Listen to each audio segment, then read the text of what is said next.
Good morning, guys, and happy Tuesday. Today is Tuesday, and guess what? 6 more sleeps until school. Yippee! I cannot wait to see you guys. So yesterday we were chatting about our cool country continent called Australia.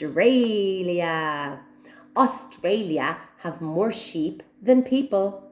They love their sheep in Australia. And Australia is an island. Can anybody remember what an island is?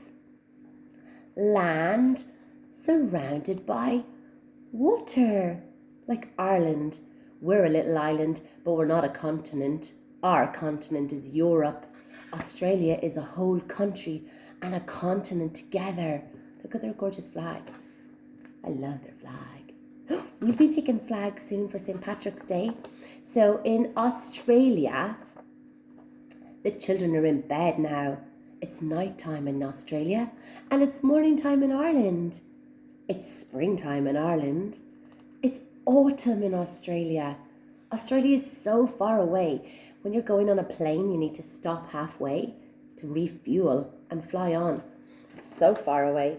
Can anybody remember what type of animal is a kangaroo? Anybody remember? He's a marsupial. He carries his baby in a pouch.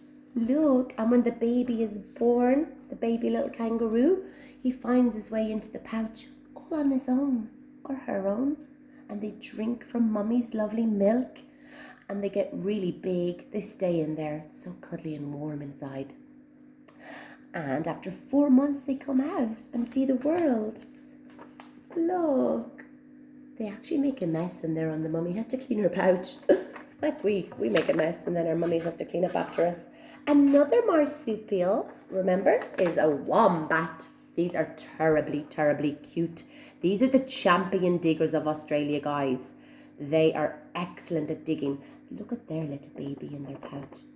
So cute. And another Australian, you won't find these anywhere else in the world, just Australia, is our koala bear. How cute are they? A koala bear is not a bear. Like a panda bear is a bear. A koala bear is not a bear. But that's okay, he's still gorgeous. We love him, our little marsupial. So today, let's have a look at some of the birds in Australia. Oh, I just left my picture over here.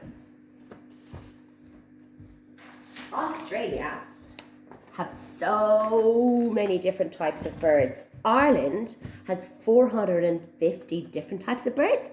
Australia's got 830 different types of birds. They are so lucky. So many different types. That's not even all of them. That's just a couple. We just look at a couple of them today. They've got so many parrots. Oh, I wish we had parrots in Ireland. You can get parrots as pets, but I don't really like the idea of keeping them in a cage. That's not really fair. They were born to fly. Keep them in a cage is not cool.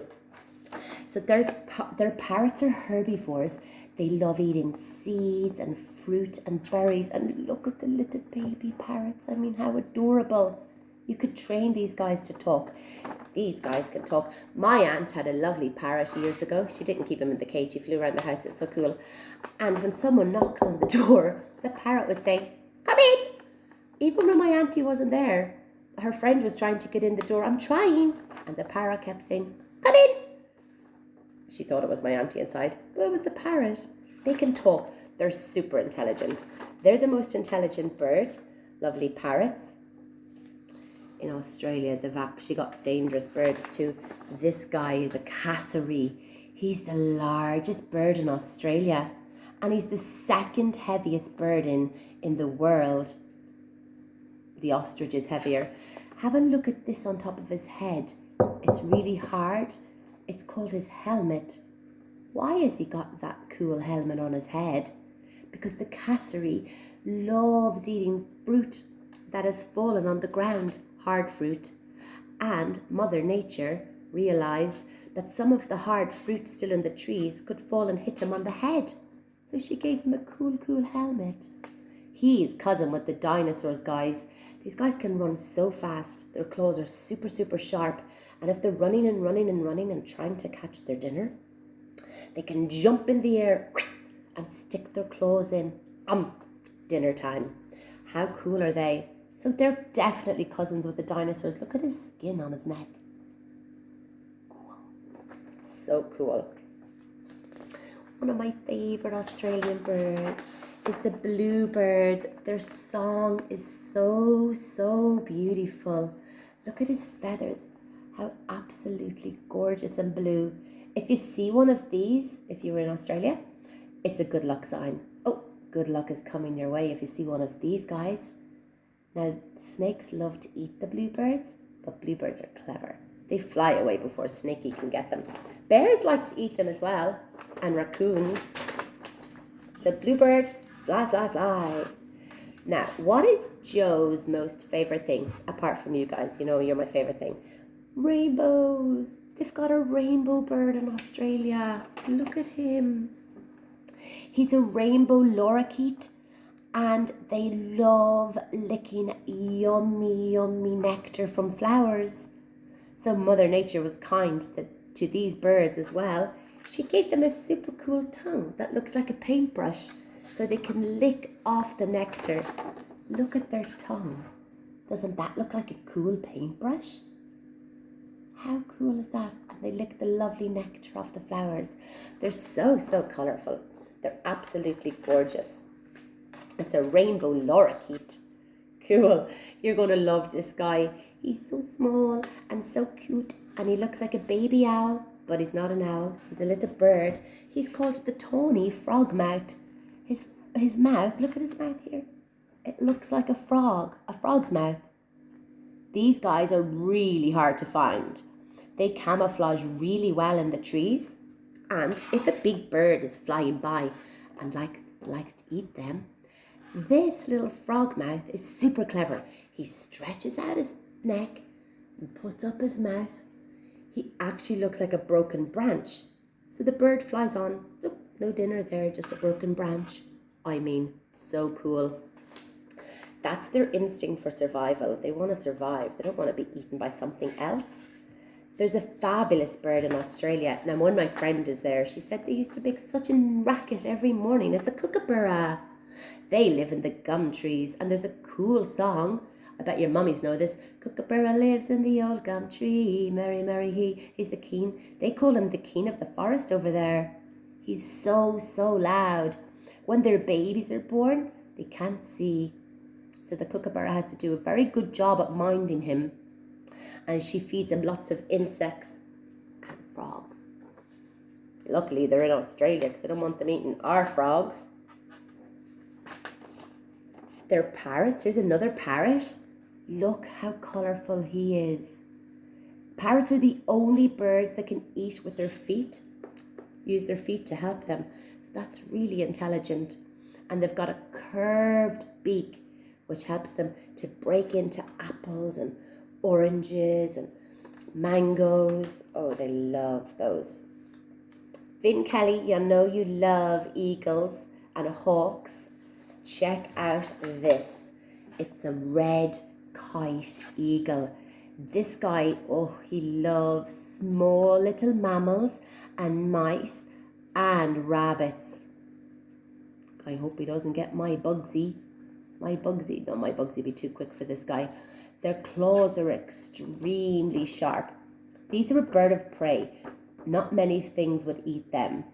So they're like the top of the food chain. Like the lion in the jungle, he's the top. Or the jaguar in the Amazon, he's the top of the food chain. So these guys are cool. When they soar through the sky, you wouldn't even hear them. The swoop is so graceful. When they flap their wings, it's so, you wouldn't even make that noise. And if you want to know how heavy they are, they're like the weight of a pineapple. These weigh like a pineapple. Now these guys are so cool. They're diurnal. Now diurnal means that they can come out and hunt during the day and the night. An animal that hunts just at night time is nocturnal. But these guys are diurnal. like our snowy owls. They're diurnal, so they can hunt during the day and at night. So they're cool. Oh, 6 more sleeps. So excited. So let's go and make the word parrot. How about that? Because parrots are the most intelligent bird. They can talk. So cool. Here we go. Good. And only 6 more sleeps till the kids are back with you. So, guys, what is the very first sound we can hear in parrot? Peter Puppy. Good job. What can you guys hear next? Ah. Oh, did you hear Annie Apple? Well done. Ooh, good job. So now we've got we need to find Red Robot. Can anyone see Red Robot? And we actually need 2 red robots. 1, 2.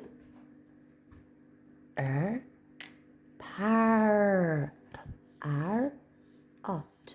Ooh, we need to find 2 more sounds. Ot, parrot. So, who can find Oscar Orange? Oscar Orange, he says, ah. Good job. I'm just going to move it over a little bit so I have room for our lovely talking test. Parrot. Parrot.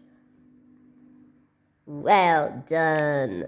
There we go, guys. You are got super. Now, next week you'll be back and you can make lots of lovely words with our movable alphabet. Ot. Parrot. Well done. Let's have a look at our lovely, lovely map of our world. I bet you guys know all of the names of these now. North America, South America, Europe, Africa, Asia, the biggest continent, Antarctica, don't forget Australia, the smallest continent. See, Australia is land surrounded by water, and we are land surrounded by water, but we're not a continent because our continent is all of here, all of Europe. We're just a little country. They're a country and a continent. Now, guys, this week is called Engineer Week. And if you guys were at school with me, you guys would be building and making cool things because I know that you are fabulous little engineers. An engineer, oops, sorry about this. You know me now, my camera. There we go. An engineer is a person who designs buildings and makes buildings. And you guys, to Jojo and Tina and Dean, are our little engineers. You are always making the most fabulous things with the blocks and the cubes and anything you can get your hands on. You are fabulous little engineers. Today I'm going to show you how to make something called a catapult. A catapult. So, you're going to need some lollipop sticks, and you're going to need 4 lollipop sticks. Number 4. And then you're going to need 2 lollipop sticks. Ooh. You're also going to need something to catapult. I chose marshmallows. You know, I don't like marshmallows. Only joking. I love marshmallows.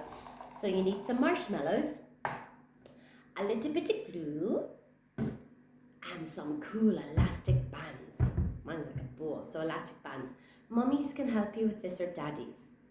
So you're going to get your 4 lollipop sticks. See, Jojo? I've got 4 lollipop sticks here, and I'm going to put an elastic band around the top and an elastic band around the bottom to hold them together. So watch this. Turn it. I'll help you with this when you come back to school. You'll get really good at it. There we go. So I've put my lollipop stick, elastic band at the top. Now I'm going to put my elastic band at the bottom, which is now turned into the top because I've turned it round. See, the elastic bands have held all 4 together. Fabulous. So now you're going to do the same with 2 lollipop sticks.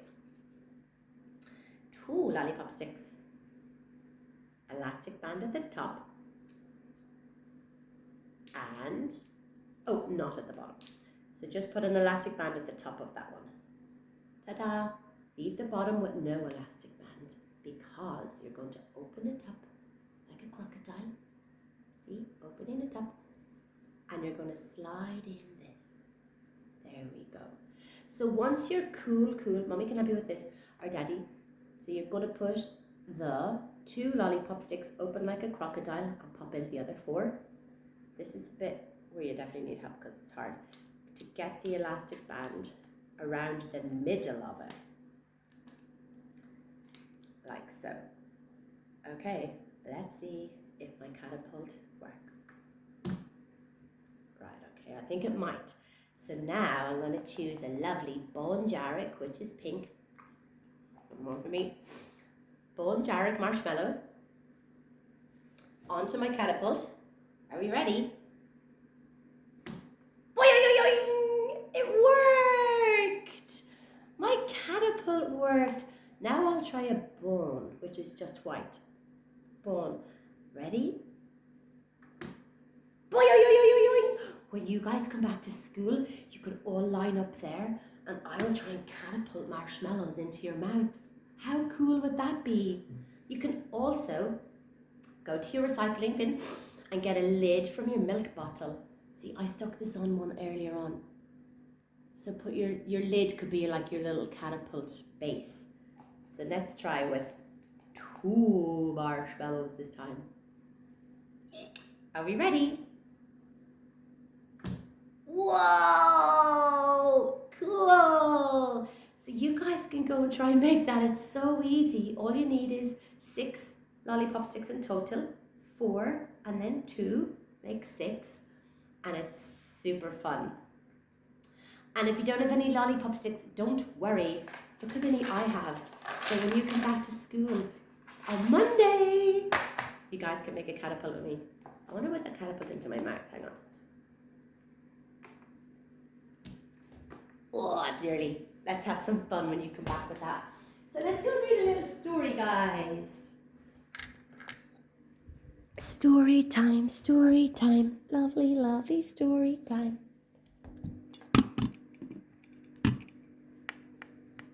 There we go. Now, what story have I got today? Because our animals are definitely waking up from hibernation because spring is here, although it's not very nice today. But that's okay. Yesterday was super duper duper duper sunny, which the flowers and the trees made their food called photosynthesis. So today, Mother Nature gives them a drink. So we never complain about the rain.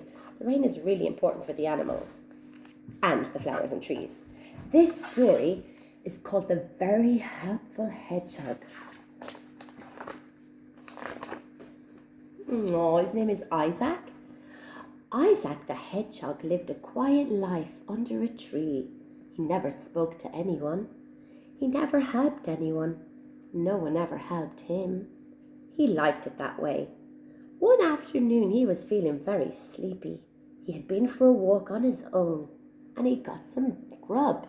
They like eating slugs and bugs and they go into the bushes. Hedgehog. Isaac had just settled down for a lovely little nap in an old pile of leaves when, thud! A big apple fell from the tree. Oh no! Hope it didn't hurt him.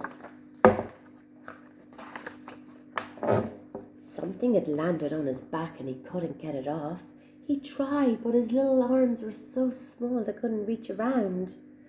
What's on my back, he wondered. Poor old guy. He looked up and saw the gorgeous apple tree. An apple? There must be an apple on my back. How am I going to get it off? The apple was definitely stuck right down onto his spines. So he wiggled and tried and moved. No, it would not budge. The more he tried, actually, the more it got stuck deeper into his spines. Oh no! He started to cry. He cried so hard that he didn't hear the voice above him. An apple, said the voice. What might that be? Do you know what animal that is? Oh, who are you? And why are you under my apple? I do love apples. That was my first apple in a very long time. Thank you. Isaac didn't say anything. Do you like apples? You must. They're so sweet and so crunchy. Still Isaac didn't say anything. So the donkey kept talking. Apples with custard, apple pie, toffee apples, apple crumble. Oh gosh, I love apples. Gala apples, Granny Smith apples, Irish apples, Honey Crisp apples, Golden Supremes, delicious. Ooh, such feasts. Isaac still didn't say anything. The donkey was just chattering away. Isaac didn't really know what to say. He didn't have any friends. Oh, he'd never helped anyone until now. That kind of made him feel good. Wait, I helped the donkey get a lovely apple. He liked being on his own though, so he turned around and walked back to his pile of leaves. He was just getting really comfortable when thud! Was that another apple falling? Isaac looked at the apple. He thought about the donkey. How can I do this, he thought. So he rolled around and made the apple get stuck on his back. Perhaps being alone isn't so great after all. Now him and Donkey were super best friends. Anytime Isaac had got an apple stuck on his back, he went over to Donkey. So he helped Donkey by giving him an apple, and Donkey helped him by taking the apple off his back. It's really nice to be helpful, guys, and kind. And that's what you guys all are, helpful and kind. And I'll see you tomorrow for some more cool Australian animals. Maybe we might go under the sea in Australia tomorrow. See you later, alligators. 6 more sleeps. 6 more sleeps. Woo! Have a great day. It's my niece's birthday, Kaylee. She's 12. Gotta go sing happy birthday to her now. Love you guys.